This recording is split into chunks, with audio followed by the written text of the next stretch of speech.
Good morning, students. We have already discussed physical properties and some chemical properties.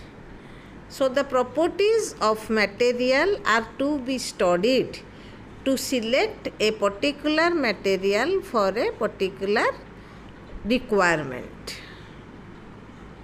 So, mechanical properties of material: strength, stiffness, elasticity, plasticity, ductility, brittleness, malleability, toughness, hardness, machinability, creep and fatigue.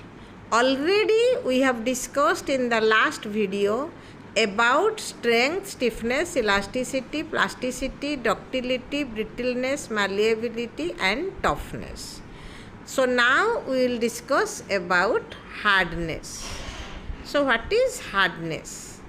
It is the property by which the material is able to resist scratches, marks or wear and tear. So it is the surface must be hard enough to resist scratches. It also measures the ability of a material to cut another metal. In metal cutting processes, in lathe machine, in practical, you have already known one is your raw material and the other one is cutting tool. So, cutting tool must be harder than the metal to be cut. So, this property is one of the consideration while choosing the cutting tool. Hardness is independent of the weight of a material. Brittle materials are more hard. Example, glass, cast iron, concrete. So now we will discuss about machinability. As I have told, in your lathe machine you have taken two things. One is the material to be machined, or you told that workpiece, and the other one is cutting tool.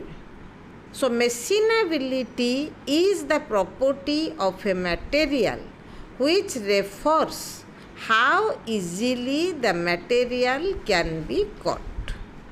So machinability of a material can be measured by measuring the energy required to remove a unit volume of the material, keeping all machining parameters constant. So comparing machinability of two workpieces, you have to study in which case the required energy is less to remove same volume of material, keeping machining parameters constant. For example, brass can be easily machined than steel. Next is creep. Creep is an important property. When a part is subjected to constant stress at high temperature for a long period of time, it will undergo a slow and permanent deformation called creep. Even though the stress value is below the designing ultimate or yield stress for brittle and ductile material respectively, the material fails due to this creep.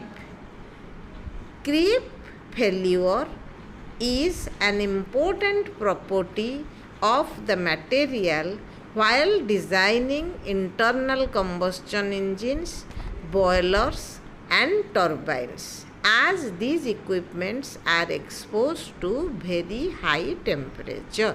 So creep is the failure because of time and temperature.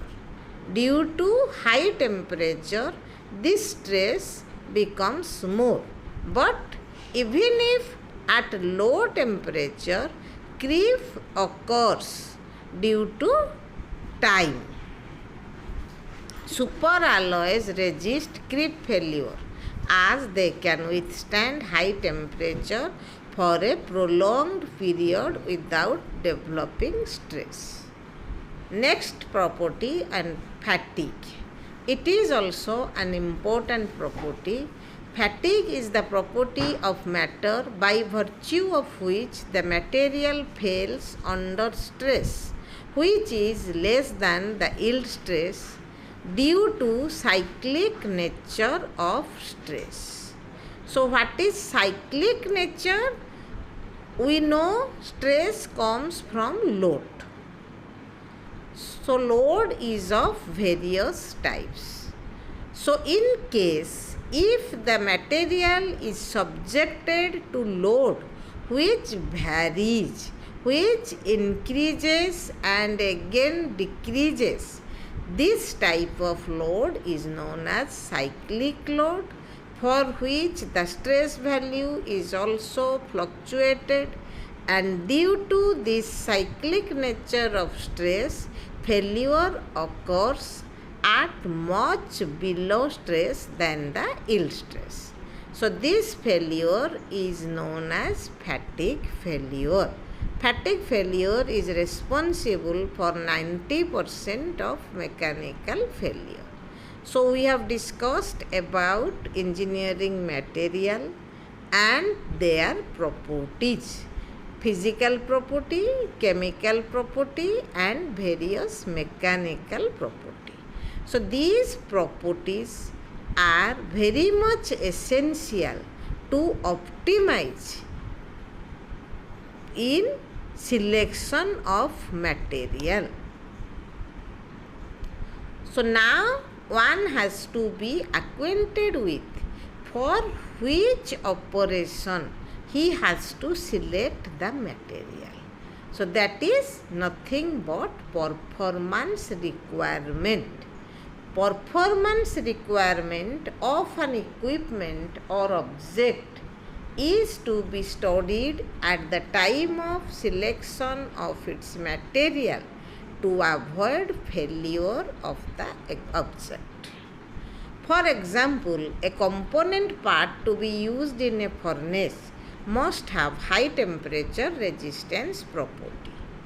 The material may be very good in all other properties, but if it does not have high temperature resistance, it will definitely fail if used in a furnace.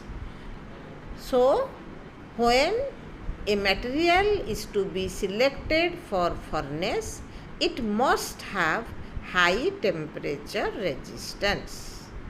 It is not possible to assign quantitative values to all functional requirements.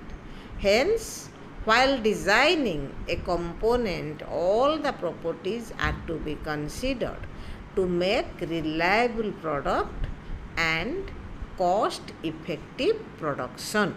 So, as an engineer, specifically as design engineer, one has to always study and plan to manufacture the product economically and with reliability. So what is reliability? Reliability is the degree of probability that a product and the material of which it is made will remain stable enough to function in service for the intended life of the product without failure. As we have discussed, even if we will not use high temperature, even if the material is not under load, still with time creep occurs.